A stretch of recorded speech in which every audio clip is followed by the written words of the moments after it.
জিন্দাবাদ জিন্দাবাদ জিন্দাবাদ অৰুণোদয় হিতাধিকাৰীসকল জিন্দাবাদ জিন্দাবাদ জিন্দাবাদ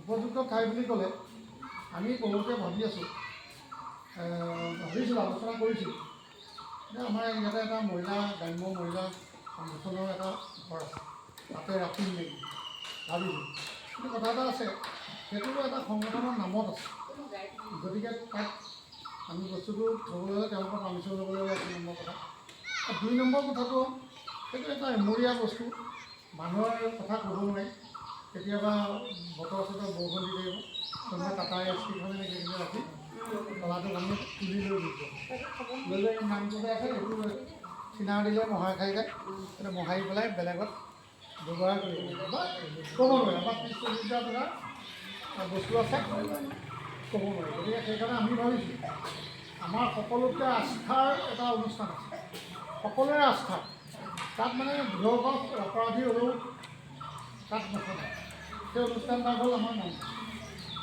গতিকে আমাৰ নামঘৰ মানে এই নামঘৰটোৰ কথা মই নাই আমাৰ নামঘৰ নামৰ অনুষ্ঠানভাগ বিভাগত আমি জোতা পিন্ধি নোসোমাওঁ কোনো চুৱেটাৰো তাত সোমাবলৈ নিবিচাৰোঁ গতিকে বৰ্তমান পৰিৱেশত আমি আমাৰ নামঘৰৰ ষ্ট'ৰুম আছে তাতে আমি ছবিখিনি ৰাখিলোঁ যেতিয়া আমাৰ আইসকলৰ ঘৰত অনুষ্ঠান হ'ব তেতিয়া তেওঁলোকে আমাৰ কমিটিক এখন এপ্লিকেশ্যন দিব লাগিব এনে মুখেৰে নহ'ব এপ্লিকেশ্যনখন এনেকৈ লিখিব যে মাননীয় সভানেত্ৰী লিখাটো আমি তেওঁক ক'ব যে মোৰ ভাগিছিলে মই এইখন জমা দিছোঁ আপোনালোকে লিখিলোঁ গতিকে সেইটো আমি লিখিলোঁ বা পাৰিলে তেওঁ নিজে লিখিব সেইটো আমাক ক'বলগীয়া নহয় লিখাৰ ক্ষেত্ৰত সেইটো এটা থাকিল লগতে আমাৰ এটা কথা হ'ল কি যে এই অনুষ্ঠানভাগত যেতিয়া চকীখিনি থাকিব আৰু আমাৰ গাঁৱত চকীখিনি আছে বুলি জানিব জনাৰ লগে লগে আমাৰ নামঘৰবিলাক আমাৰ গাঁৱত 4টা নামঘৰ আছে কিবা অনুষ্ঠান এটা পাতিব এতিয়া শংকৰ উৎসৱ পাতে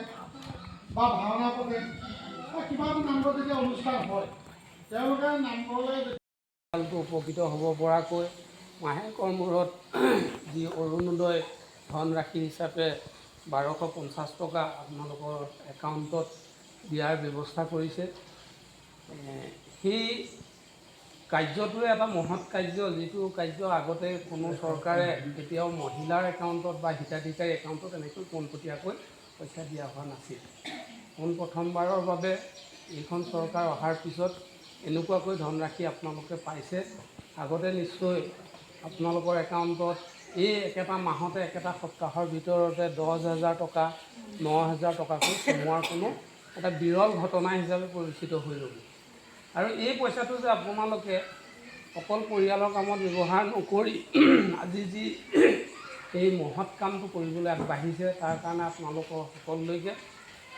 মোৰ ফালৰ পৰা ধন্যবাদ জ্ঞাপন কৰিছোঁ আৰু লগতে মোৰ কাষতে বহি থকা দাদায়ে প্ৰথম পৰামৰ্শটো দিছে বুলি কৈছিলে ভোলাত দাই আৰু তাক কাৰ্যকৰী কৰাৰ ক্ষেত্ৰত জ্যোতিমণি দাই আগভাগ লৈ আপোনালোকৰ পৰা পৰামৰ্শ লৈ কামটো আজি আপোনালোকৰ আগত সেই কাৰ্যসূচীটো সফলভাৱে ৰূপায়ণ হোৱাৰ ৰূপৰেখা অংকন কৰি আপোনালোকৰ আগত আজি তাৰ পৰিসমাপ্তি ঘটালে যদিও ইয়াৰ লগত আৰু সংযোগ কৰিবলগীয়া কাম কেইটামান আছে বুলি কৈছে বা কৰি যাব যিহেতু এইটো এটা গজালি মেলিছে আপোনালোকৰ সংগঠনটো এটা হৈ থাকিব আৰু আপোনালোকে জানেই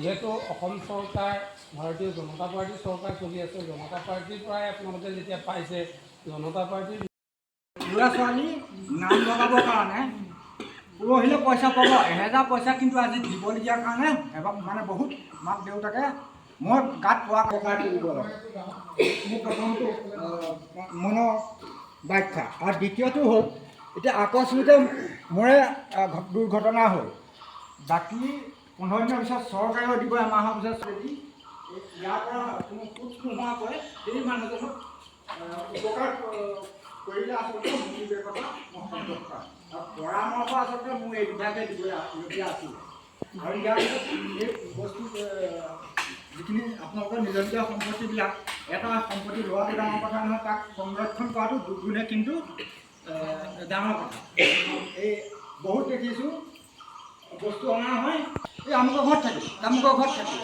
সেই বস্তুটো হ'ব নালাগে য'ত থাকে এজেগাত থওক সদায় নিয়মনি জয়জতে মই আমাৰ কুহুম যুগুনীয়া ২৭ নং বুথ এলেকাৰ আমাৰ অৰুণোদয় হিতাধিকাৰী মহিলাসকলক ধন্যবাদ জনাইছোঁ। তেওঁলোকে এটা বিৰল পদক্ষেপ গ্ৰহণ কৰিছে। মই ভাবোঁ এইটো অসমৰ ভিতৰতে প্ৰথম হ'ব চাগৈ। কাৰণ যেতিয়া আমি অৰুণোদয় হিতাধিকাৰী বা তথা আমাৰ গাঁৱত যেতিয়া প্ৰধানমন্ত্ৰী মন কী বাত অনুষ্ঠান হয়, তেতিয়া আমি ইঘৰৰ পৰা সিঘৰৰ পৰা চকী আনি পেলাই আমি অনুষ্ঠান ভাগ কৰিব লাগে। সেই অসুবিধাটো সদায় আমি সন্মুখীন হৈ আহিছিলোঁ। আজি সেই অসুবিধা দূৰ হৈছে, যিহেতু যিসকলে অৰুণোদয় আমাৰ ২৭ নং বুথত লাভ কৰিছে, ১৫২গৰাকী হিতাধিকাৰীয়ে অৰুণোদয় আঁচনিৰ ধন লাভ কৰিবলৈ সক্ষম হৈছে। এই ১৫২গৰাকী মহিলাই প্ৰত্যেকে একোখনকৈ চকী আমাৰ মন কী বাতৰ বাবে তেওঁলোকে উৎসৰ্গা কৰিছে। আৰু এই আপাহতে তেওঁলোকক কৃতজ্ঞতা আৰু সেৱা যচাৰ লগতে অৰুণোদয় ধনৰাশি দি মহিলাসকলৰ যি অভাৱ অনাটন দূৰ কৰাত অসম চৰকাৰ তথা মাননীয় মুখ্যমন্ত্ৰী ডাঙৰীয়াই যি সকাহ দিছে, তাৰ বাবে মই অসম চৰকাৰ মাননীয় মুখ্যমন্ত্ৰী ডাঙৰীয়াকো ধন্যবাদ আৰু কৃতজ্ঞতা জ্ঞাপন কৰিছোঁ। আৰু আমাৰ এই মহিলাসকলে আজি এটা বিৰল পদক্ষেপ গ্ৰহণ কৰিলে। বৰ্তমান ১৫২গৰাকী মহিলাই আমাক যি ধনৰাশি ইয়াত জমা দিছিলে, তাত আমি ৪৪,০০০ টকা ইতিমধ্যে জমা হৈছিল। তাৰে আমি ৩৩,০০০ টকাৰ অধিক আমি ১০১খন চকী আৰু 2খনকৈ টেবুল আমি সংগ্ৰহ কৰিছোঁ। 2খন টেবুল আমাৰ দুজন বিশিষ্ট ব্যক্তিয়ে আমাক বৰঙণি হিচাপে আগবঢ়াইছে বুথ কী বাত বা মন কী বাত অনুষ্ঠানলৈ। আৰু লগতে এই যি আমি ১০১খন চকী ক্ৰয় কৰিছোঁ, তেওঁলোকৰ হিতাধিকাৰীসকলৰ যি বৰঙণিয়ে আৰু আমি অলপ পইচা আমাৰ ৰাহি আছে, তাৰ সেই ৰাহিৰ পইচাৰে আমি এটা বেংকত একাউণ্ট খুলি সেইখিনি বেংকত জমা থাকিব। আৰু পৰৱৰ্তী সময়ত এই হিতাধিকাৰী মহিলাসকলৰ হিত সাধনৰ বাবে সেই ধনৰাশি খৰচ হ'ব। আৰু লগতে আৰু এটা সিদ্ধান্ত কৰিছে যে আমি মন কী বাত অনুষ্ঠানৰ বাবে এটা ৰেডিঅ'সহ এটা ছাউণ্ড ছিষ্টেম কিনিবলৈ আজি এটা সিদ্ধান্ত গ্ৰহণ কৰা হৈছে। গতিকে খুব বেছি এসপ্তাহৰ ভিতৰত আমি সেইভাগো কিনা হ'ব। গতিকে আমি মহিলাসকলৰ এই বৃহৎ পদক্ষেপক আদৰণি জনাইছোঁ। আৰু লগতে আমাৰ যি অসমৰ চুকে কোণে যিসকল মহিলাই এনেকৈ অৰুণোদয় হিতাধিকাৰী আঁচনি লাভ কৰিছে বা বিভিন্ন চৰকাৰী আঁচনি লাভ কৰিছে, তেওঁলোকক বহুতে উপলুঙা কৰি কয় যে আজিকালি মহিলাসকল কৰ্ম বিমুখ হৈছে, গতিকে চৰকাৰী আঁচনিৰ প্ৰতি বিশেষ আগ্ৰহ দেখুৱাই আছে। কিন্তু আজি আপুনি হয়তো সভাত শুনিছে যে আমাৰ মহিলাসকলে এটা সিদ্ধান্ত গ্ৰহণ কৰিছে যে আমাৰ এইসকল মহিলাই ইয়াত এটা উদ্যোগমুখী চিন্তাধাৰা কৰিব। তেওঁলোকে ঘৰতে বহি কিছুমান আচাৰ, পুতলা বা ছাগলী ফাৰ্ম বা অন্যান্য জীৱ জন্তু পুহি স্বাৱলম্বী হোৱাৰো এটা প্ৰস্তাৱ আজি ৰাখিছে। গতিকে মই এই আপাহতে তেওঁলোকৰ এই ভাৱনাক, তেওঁলোকৰ এই অনুভৱক মই মোৰ ফালৰ পৰা কৃতজ্ঞতা জ্ঞাপন কৰিছোঁ। আৰু এনেদৰে যাতে মহিলাসকল আগবাঢ়ি আহি আমাৰ কেৱল যে তেওঁলোকে অৰুণোদয় ধন লাভ কৰি নিজৰ পৰিয়াল চলোৱাতে ব্যস্ত নাথাকি সমাজৰ বাবেও তেওঁলোকে এটা চিন্তা কৰিলে, সেই কথাটো যাতে এটা বিৰল দৃষ্টান্তমূলক উদাহৰণস্বৰূপে যাতে সকলোৱে গ্ৰহণ কৰে। ধন্যবাদ। প্ৰথমতে মই আমাৰ কুহুম যুগুনীয়া যিসকল অৰুণোদয় হিতাধিকাৰী তেখেতসকললৈ সন্মান আৰু শুভেচ্ছা জ্ঞাপন কৰিছোঁ। তেওঁলোক একতা হৈ আমাৰ ৰাইজৰ সুবিধাৰ্থে যিটো পদক্ষেপ হাতত ল'লে, তাত আমি সহায় সহযোগ আগবঢ়াইছোঁ। কাৰণ প্ৰতিগৰাকী মহিলাই এখনকৈ চকী দি আমাৰ মন কী বাত, বুথ কী বাত তেনেকুৱা ধৰণৰ মিটিংসমূহ পাতিবলৈ আমাক সুবিধা কৰি দিছে। আৰু আমাৰ গাঁৱৰ দুখীয়া ৰাইজৰ কাৰোবাৰ ঘৰত প্ৰয়োজন হ'লে তেওঁলোকে সেই চকীখিনি আগবঢ়াম বুলি তেওঁলোকে কথা দিছে।